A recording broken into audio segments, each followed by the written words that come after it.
Singapore telecommunications 1.5 billion dollars में भारतीय Airtel में 1.2% स्टेक सेल कर रहा है। एयरटेल में सिंगटेल 20 साल से ज्यादा से स्टेक होल्ड कर रहा है। इस सेल के बाद सिंगटेल एयरटेल में 28.3% स्टेक होल्ड करेगा और ये सिंगटेल का एयरटेल से पहला स्टेक सेल नहीं है। मार्च 2024 में सिंगटेल ने 0.8% स्टेक जीक्यूसी पार्टनर्स को सेल किया था। उससे पहले 2022 में भारती टेलीकॉम को 3.3% स्टेक सेल किया था। लेकिन सिंगटेल एयरटेल का स्टेक सेल क्यों कर रहा है? सिंगटेल ग्रुप के सीएफओ आर्थर लैंग के हिसाब से यह कंपनी के कैपिटल मैनेजमेंट स्ट्रैटेजी का हिस्सा है। उन्होंने कहा कि इस सेल से वो एयरटेल में स्टेक मेंटेन करते हुए इसके अट्रैक्टिव वैल्यूएशन को कैप्चर कर रहे हैं। ये स्टेक सेल एयरटेल के बिजनेस स्टोरी का लेटेस्ट चैप्टर है। इस बिजनेस स्टोरी के सबसे इंटरेस्टिंग चैप्टर्स 2016 से स्टार्ट हुए, जब जियो के एंट्री के बाद टेलीकॉम सेक्टर में बहुत सारे चेंजेस आए। जियो के अग्रेसिव स्ट्रैटेजीज ने एयरटेल और दूसरे टेलीकॉम कंपनीज के लिए बहुत सारे चैलेंजेस क्रिएट करे। आज के वीडियो को हम दो पार्ट्स में डिवाइड करेंगे। सबसे पहले हम 2016 से अभी तक के एयरटेल की स्टोरी देखेंगे। हम ये समझेंगे कि एयरटेल ने इस पीरियड में हाइपर कंपटीशन से डील कैसे किया। फिर हम एयरटेल के करंट ऑपरेशंस को समझेंगे। वीडियो के सेकंड पार्ट में हम एयरटेल के फाइनेंशियल ईयर 25 के फोर्थ क्वार्टर रिजल्ट्स को एनालाइज करेंगे। चलिए शुरू करते हैं। सबसे पहले एयरटेल का सर्वाइवल जर्नी। जी हाँ, सर्वाइवल। 2016 में रिलायंस जियो ने इंडिया के टेलीकॉम सेक्टर में एंट्री ली। अपने फ्री वॉइस कॉल्स और लो कॉस्ट डेटा से जियो ने टेलीकॉम स्पेस को पूरी तरह डिसरप्ट कर दिया था। जियो के एंट्री से पहले इंडिया में डेटा का एवरेज कॉस्ट लगभग 250 रुपीस पर जीबी था। दिसंबर 2024 तक इंडिया में डेटा का कॉस्ट 9.08 रुपीस पर जीबी तक गिर गया। मतलब डेटा 96% चीपर हो गया। तो जाहिर है कि लोगों ने तुरंत जियो को अपना लिया और इसका इंपैक्ट पड़ा एयरटेल पे। फाइनेंशियल ईयर 2016 से 2019 तक एयरटेल का वायरलेस रेवेन्यू 25% गिर गया। सेम पीरियड में एयरटेल के एबिटा भी 57% तक गिर गया था। कंपनी का पैट 2016 से लगातार गिर रहा था। 2020 तक कंपनी का पैट मोर देन 1900% गिर गया था। इतना बड़ा फॉल एयरटेल के लिए अच्छा नहीं था। उन्हें इस चेंजिंग मार्केट के साथ अपने आप को भी चेंज करना था। 2015 में एयरटेल ने प्रोजेक्ट लीप लॉन्च कर दिया था। इस प्रोजेक्ट के अंडर एयरटेल ने नेटवर्क इंफ्रास्ट्रक्चर अपग्रेड करने के लिए 60,000 करोड़ रुपीस इन्वेस्ट किया। इस प्रोजेक्ट का टारगेट था 2019 तक 5 लाख से ज्यादा विलेजेस में 1.6 लाख बेस स्टेशंस एस्टैब्लिश करना। बिजनेस स्टैंडर्ड के एक 2016 इंटरव्यू में भारतीय एंटरप्राइजेस के फाउंडर सुनील मित्तल ने जियो के एंट्री पे कमेंट भी किया। उन्होंने कहा कि जियो के एंट्री से मार्केट में कंसोलिडेशन दिखेगा। मतलब छोटे प्लेयर्स या तो अक्वायर कर लिए जाएंगे या उनका बिजनेस खत्म हो जाएगा।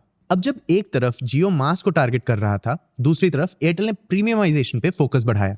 उन्होंने एयरटेल ब्लैक और बंडल फैमिली प्लान्स लॉन्च किए। इस स्ट्रैटेजी के थ्रू एयरटेल का ARPU या एवरेज रेवेन्यू पर यूजर फाइनेंशियल ईयर 29 के फोर्थ क्वार्टर में क्वार्टर ऑन क्वार्टर बेसिस पे 20% बढ़ा। इस सेम पीरियड में जियो का ARPU 3% कम हुआ। लेकिन सब कुछ पॉजिटिव नहीं चल रहा था। एयरटेल के ब्रॉडबैंड सेगमेंट का ARPU क्वार्टर ऑन क्वार्टर 4.2% और ईयर ऑन ईयर 9.5% गिरा है। एयरटेल के एमडी गोपाल विट्टल ने कंपनी के ब्रॉडबैंड सेगमेंट के स्लो ग्रोथ पे रिसेंटली कमेंट किया। उन्होंने कहा कि वो होम ब्रॉडबैंड के पोजीशन से डिससैटिस्फाइड हैं। लेकिन उन्होंने ये भी कहा कि कंपनी हर मंथ इंप्रूव भी हो रही है। अब ये तो था एयरटेल का 2016 से अभी तक का सिचुएशन। चलिए अब एयरटेल के फाइनेंशियल ईयर 25 के फोर्थ क्वार्टर रिजल्ट से इनका करंट कंडीशन समझते हैं। कंपनी ने फाइनेंशियल ईयर 25 में 1.73 लाख करोड़ रुपीस का रेवेन्यू फ्रॉम ऑपरेशन रिपोर्ट किया। ये एक 15% ईयर ऑन ईयर ग्रोथ है। क्वार्टर ऑन क्वार्टर भी रेवेन्यू सीक्वेंशली बढ़ा है।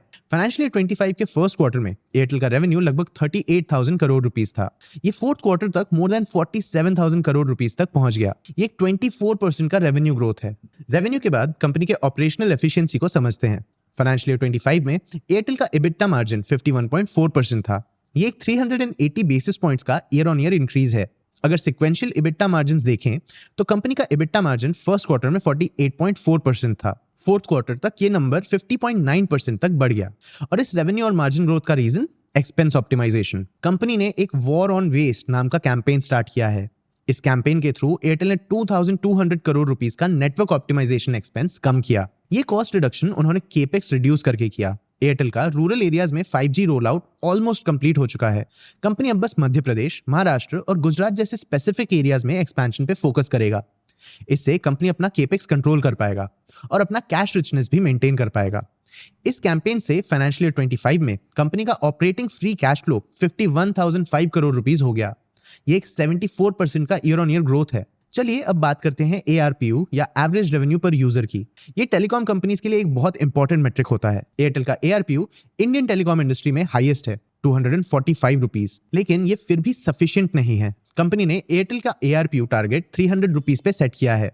मतलब कंपनी के रेवेन्यू में अभी भी लगभग 22% रूम फॉर ग्रोथ है। कंपनी के मैनेजमेंट ने कई बार कहा है कि इंडिया में टेलीकॉम टैरिफ्स ग्लोबल लेवल से काफी कम है और इंडियन टेलीकॉम सेक्टर को सरवाइव करने के लिए लॉन्ग टर्म में फर्दर टैरिफ रिपेयर की जरूरत है। मतलब कंपनीज अपने टैरिफ्स बढ़ा सकते हैं। इसीलिए ही शायद कुछ टाइम पहले जियो और एयरटेल ने प्राइस हाइक्स भी अनाउंस किए थे। भारतीय एयरटेल के CEO ने कहा कि कंपनी के रेवेन्यूज इंप्रूव करने के लिए सस्ते पैक्स के डेटा अलाउंसेस कम किए जाएंगे और महंगे पैक्स के प्राइसेस और बढ़ सकते हैं। गोपाल विट्टल ने यह भी कहा कि कंपनी का current one size fits all tariff plan change करने की जरूरत है। मतलब फ्यूचर में एयरटेल के रेवेन्यूज तो बढ़ सकते हैं, लेकिन इस रेवेन्यू ग्रोथ को अचीव करने के लिए हम जैसे कस्टमर्स के लिए प्राइसेस भी बढ़ सकते हैं। ARPU के अलावा टेलीकॉम कंपनीज के लिए केपेक्स और डेट भी इंपॉर्टेंट मेट्रिक्स हैं। चलिए अब एयरटेल के डेट और केपेक्स सिचुएशन की बात करते हैं। देखो दोस्तों, टेलीकॉम एक कैपिटल इंटेंसिव इंडस्ट्री है। नए टावर्स और स्पेक्ट्रम ऑक्शंस के लिए कंपनीज को बहुत कैपिटल एक्सपेंडिचर की जरूरत होती है। कंपनीज यूजुअली इस केपेक्स के लिए डेट का यूज करते हैं। एयरटेल ने रिसेंटली अपने high cost spectrum debts repay करना स्टार्ट कर दिया है। फाइनेंशियल 25 के फोर्थ क्वार्टर में एयरटेल ने 5,900 करोड़ रुपीस का डेट रीपे किया। इससे कंपनी अपना इंटरेस्ट एक्सपेंस रिड्यूस कर सकता है। कंपनी का कैपिटल एक्सपेंडिचर भी कम हो रहा है। फाइनेंशियल 24 में कंपनी का केपेक्स 48,900 करोड़ रुपीस था। फाइनेंशियल 25 तक ये 42,000 करोड़ रुपीस तक गिर गया, यानी 13.5% का फॉल। मैनेजमेंट एक्सपेक्ट कर रहा है कि फाइनेंशियल 26 में ये और भी कम होगा। कंपनी के CEO ने एग्जैक्ट नंबर्स तो डिस्क्लोज नहीं किए, लेकिन उन्होंने कहा कि ये नंबर फ्यूचर में और कम होगा। लेकिन इस केपेक्स रिडक्शन का कारण क्या है? देखो, एयरटेल अब अपना एक्सपेंशन स्टाइल चेंज कर रहा है। एग्रेसिवली एक्सपैंड करने की जगह एयरटेल अब टारगेटेड एरियाज में एक्सपेंशन पे फोकस करेगा और ये एक खराब आइडिया नहीं है। जैसा मैंने बताया, एयरटेल का रूरल एरियाज में 5G roll out almost complete हो चुका है। कंपनी अब बस कुछ स्पेसिफिक एरियाज में एक्सपेंशन पे फोकस करेगा। इससे कंपनी अपना केपेक्स कंट्रोल कर पाएगा और अपना कैश रिचनेस मेंटेन कर पाएगा। ये तो था कंपनी का ओवरऑल परफॉर्मेंस। चलिए अब कंपनी के मेजर बिजनेस सेगमेंट्स पे फोकस करते हैं। 3 सेगमेंट्स हैं, मोबिलिटी, ब्रॉडबैंड और डिजिटल टीवी। इन्हें एक एक करके समझते हैं। सबसे पहले मोबिलिटी, मतलब मोबाइल डिवाइसेस से रिलेटेड नेटवर्क सर्विसेज। ये सेगमेंट कंपनी के रेवेन्यू में 72% कंट्रीब्यूट करता है। इस सेगमेंट में कंपनी ने इंडिया में quarter on quarter 50 lakh revenue paying subscribers add किए और उनका 5G user base 13.5 crore users तक पहुंच गया है, जो उनके टोटल सब्सक्राइबर बेस का लगभग 37% है। ये एक सिग्निफिकेंट अचीवमेंट है, ये देखते हुए कि इंडिया का 5G जर्नी अभी भी अर्ली स्टेजेस में है। फाइनेंशियल ईयर के फर्स्ट क्वार्टर में 9 करोड़ 5G यूजर्स थे। ये फोर्थ क्वार्टर तक 13.5 करोड़ तक पहुंच गया। कंपेयर करें तो जियो का total subscriber base 19.1 crore users है। मतलब एयरटेल का सब्सक्राइबर काउंट अभी भी जियो से 5.6 करोड़ यूजर्स कम है।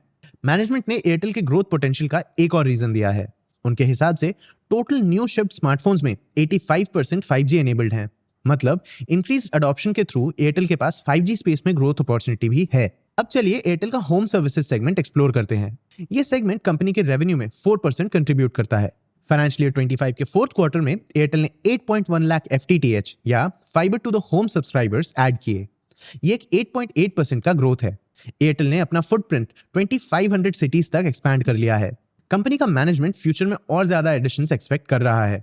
इस ग्रोथ को अचीव करने के लिए कंपनी कंटेंट बिल्डिंग का यूज कर रही है। एयरटेल एप्पल टीवी और एप्पल म्यूजिक के साथ पार्टनर करके ब्रॉडबैंड कनेक्शंस में वैल्यू ऐड करता है। लेकिन इस सेगमेंट में क्वार्टरली और ईयरली बेसिस पे एयरटेल का ARPU गिर गया है। हमें इस फॉल का एग्जैक्ट रीजन कंपनी के कॉन कॉल में नहीं मिला, लेकिन हो सकता है कि एयरटेल के कस्टमर्स जियो और दूसरे लोकल ब्रॉडबैंड सर्विस प्रोवाइडर्स में स्विच कर रहे हैं। इस सेगमेंट का ARPU क्वार्टर ऑन क्वार्टर 4.2% और ईयर ऑन ईयर 9.5% गिरा है। एयरटेल के डिजिटल टीवी सेगमेंट की बात करें तो फाइनेंशियल ईयर 25 के Q4 में कंपनी ने 76,000 सब्सक्राइबर्स ऐड किए। ये एक 0.5% का ग्रोथ है। ये सेगमेंट कंपनी के रेवेन्यू में 2% कंट्रीब्यूट करता है। कंपनी ने सेट टॉप बॉक्सेस पे सब्सिडीज हटाने का डिसीजन लिया है। कंपनी एक्सपेक्ट कर रही है कि इस सब्सिडी के हटने से उनके कैश फ्लोज इंप्रूव होंगे, लेकिन इस सब्सिडीज के हटने से फाइनल कस्टमर के लिए परचेज प्राइसेस भी बढ़ सकते हैं, तो इसका इंपैक्ट अभी भी बहुत सर्टेन नहीं है। इन 3 सेगमेंट्स के अलावा एयरटेल का अफ्रीका में भी प्रेजेंस है। कंपनी के अफ्रीकन ऑपरेशंस रेवेन्यू में 24% कंट्रीब्यूट करते हैं। अफ्रीका में एयरटेल सिर्फ वायरलेस सर्विसेज प्रोवाइड नहीं करता, कंपनी मोबाइल मनी और डिजिटल सर्विसेज स्पेस में भी एग्रेसिवली एक्सपैंड कर रही है। ये एक्सपेंशन एयरटेल को इंडिया के मार्केट वॉलेटिलिटी से प्रोटेक्शन दे सकता है। मैनेजमेंट ने मोबाइल मनी सेगमेंट में ग्रोथ पोटेंशियल भी हाईलाइट किया और इस पोटेंशियल का कारण अफ्रीका के लो फाइनेंशियल इंक्लूजन रेट्स। अफ्रीका में ज्यादा फाइनेंशियल सर्विस प्रोवाइडर्स नहीं हैं, जिसके कारण इनके पॉपुलेशन का एक बड़ा हिस्सा अनसर्विस्ड रह जाता है। मतलब अपने फाइनेंशियल सर्विसेज के थ्रू एयरटेल एक अनटैप्ड मार्केट में एंटर कर रहा है, जिसके कारण इस सेगमेंट का ग्रोथ पोटेंशियल अच्छा हो सकता है। अफ्रीकन मार्केट्स में एयरटेल के पास एक और एडवांटेज है, lack of competition. Indian markets में एयरटेल जियो और बीएसएनएल जैसे प्लेयर्स के साथ compete करता है। अफ्रीकन मार्केट्स में बढ़ता स्मार्टफोन पेनिट्रेशन और फेवरेबल डेमोग्राफिक एयरटेल के ओवरऑल बिजनेस के लिए बेनिफिशियल हो सकता है। तो ये था एयरटेल का फाइनेंशियल ईयर 25 का फोर्थ क्वार्टर का फाइनेंशियल परफॉर्मेंस। कंपनी अब एग्रेसिव एक्सपेंशन और कस्टमर एक्विजिशन की जगह एग्जिस्टिंग कस्टमर से बेटर वैल्यू डिराइव करने पे फोकस करेगा। इसके लिए एयरटेल अपने टैरिफ्स बढ़ा सकता है। इससे कंपनी के रेवेन्यूज तो बढ़ सकते हैं, लेकिन ऐसा तभी होगा अगर कस्टमर्स इन प्राइस इंक्रीजेस के कारण नेटवर्क स्विच ना करें। आपको क्या लगता है, क्या एयरटेल का कस्टमर लॉयल्टी इतना स्ट्रांग है कि वो टैरिफ्स बढ़ा के अपना रेवेन्यू भी बढ़ा पाएगा, या कस्टमर्स बढ़ते प्राइसेस के कारण दूसरे नेटवर्क प्रोवाइडर्स चूज करेंगे? अपने थॉट्स हमें कमेंट सेक्शन में जरूर बताना, और आगे आप कौन से टॉपिक्स पे वीडियोस देखना चाहते हो ये भी हमें कमेंट सेक्शन में जरूर बताना। अगर ये वीडियो आपको इन्फॉर्मेटिव लगा हो तो इसे लाइक और शेयर जरूर करना। ऐसे ही और वीडियोस के लिए चैनल को सब्सक्राइब भी कर लेना। आज की वीडियो के लिए इतना ही। मैं हूं आपका होस्ट देव, मिलते हैं अगले वीडियो में।